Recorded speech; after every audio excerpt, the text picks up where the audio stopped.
ഇവർക്ക് ആർക്കും കഴിഞ്ഞില്ല. എന്നിട്ടാണ് CITU-കാരൻ സമരം പ്രഖ്യാപിച്ചാൽ അത് വലിയ കുഴപ്പമാണ്. അവർ വിഷമിക്കേണ്ട ഒരു കാര്യമില്ലെന്നേ.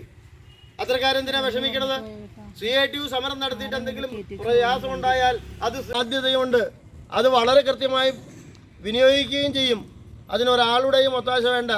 നാളിതുവരെ നടന്നിട്ടുള്ള ഒരുപാട് സമരങ്ങൾ ഈ ഫാം ഓഫീസിൻ്റെ മുമ്പിൽ നടന്നല്ലോ. നിങ്ങളൊക്കെ പങ്കെടുത്തതല്ലേ? ആർക്കെങ്കിലും എന്തെങ്കിലും അപകടം ഉണ്ടായോ? ഒന്നും ഉണ്ടായിട്ടില്ലല്ലോ.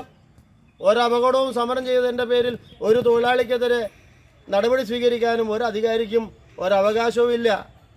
അപ്പോൾ അതുകൊണ്ട് CITU യൂണിയൻ സമരം നടത്താൻ തീരുമാനിച്ചാൽ അതതിൻ്റെ വഴിക്ക് നടക്കട്ടെ. സമരം നടത്താൻ നട്ടലുറപ്പുള്ളവന്മാർക്ക് സമരം നടത്താൻ കഴിയൂ. നട്ടലുറപ്പില്ലാത്ത ആളുകൾക്ക് സമരം നടത്താനും ഇടപെടാനും കഴിയില്ല. അങ്ങനെ ഇടപെടാൻ കഴിയാതിരിക്കുന്ന ആളുകൾ പൊലഭ്യം പറയരുത്. തൊഴിലാളിക്ക് വേണ്ടി പ്രവർത്തിക്കുന്ന, തൊഴിലാളിക്ക് വേണ്ടി അവരുടെ ഒപ്പം നിൽക്കുന്ന ആളുകൾ എന്തെങ്കിലും ചെയ്താൽ അവരെ കളിയാക്കലല്ല ഞങ്ങളുടെ പണി. പറ്റുന്ന സഹായം അവർക്ക് ചെയ്തു കൊടുക്കുകയാണ് ചെയ്യേണ്ടത് എന്ന് മനസ്സിലാക്കി തിരിച്ചറിഞ്ഞ് നടപടി സ്വീകരിച്ചു പോകേണ്ടവരല്ലേ അവർ. കഴിഞ്ഞ 2 മാസക്കാലമായി നേര്യമംഗലം ജില്ലാ കൃഷിഫാമിലെ 15 ക്യാഷ്വൽ തൊഴിലാളികൾക്ക് ശമ്പളം മുടങ്ങിയിട്ട് ഈ ഓഫീസിൽ ശമ്പളം എഴുതുന്നതുമായി ബന്ധപ്പെട്ട് വന്ന ക്ലറിക്കൽ പിശക് മൂലമാണ് 2 മാസക്കാലമായി തൊഴിലാളികൾക്ക് ശമ്പളം കിട്ടാതെ വന്നിട്ടുള്ളത്.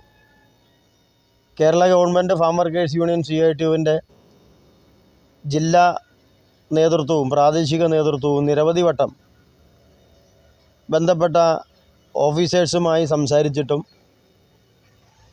ഇക്കാര്യത്തിൽ നീതിപൂർവമായൊരു തീരുമാനം കൈക്കൊള്ളാൻ ബന്ധപ്പെട്ട അധികാരികൾ നാളിതുവരെ തയ്യാറായിട്ടില്ല.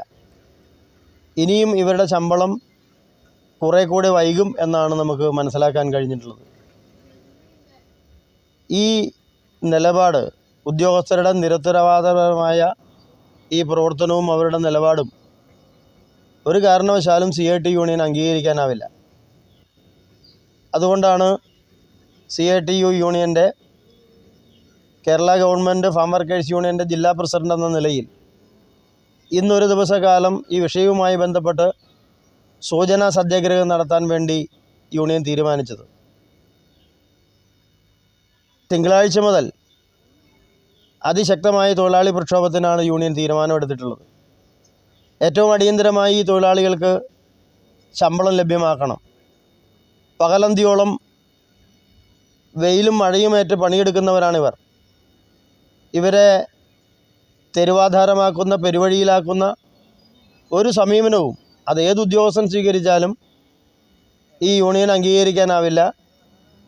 ഇന്ന് സൂചനാ സത്യാഗ്രഹം വൈകിട്ട് 5 മണിക്ക് അവസാനിപ്പിച്ചാൽ തിങ്കളാഴ്ച മുതൽ അതിശക്തമായിട്ടുള്ള പ്രക്ഷോഭം നടത്തണം എന്നാണ് യൂണിയൻ തീരുമാനിച്ചിട്ടുള്ളത്. അതിൻ്റെ അടിസ്ഥാനത്തിൽ പണിമുടക്കടക്കം ഈ ഓഫീസ് ഉപരോധിച്ചുകൊണ്ടുള്ള അതിശക്തമായ പ്രക്ഷോഭത്തിന്, സമരത്തിന് Kerala government farm workers union CITU നേതൃത്വം കൊടുക്കണം എന്നാണ് യൂണിയൻ തീരുമാനിച്ചിട്ടുള്ളത്. അതിൻ്റെ അടിസ്ഥാനത്തിലുള്ള പ്രവർത്തനങ്ങളുമായി യൂണിയൻ മുന്നോട്ട് പോകും. വന്ന പിശകുകൾ തിരുത്തി ഈ പാവപ്പെട്ട തൊഴിലാളികൾക്ക് ശമ്പളം ലഭ്യമാക്കാനുള്ള നടപടി ബന്ധപ്പെട്ട അധികാരികൾ ഏറ്റവും അടിയന്തരമായി സ്വീകരിക്കണം എന്നാണ് യൂണിയൻ അവരോട് അഭ്യർത്ഥിക്കാനുള്ളത്.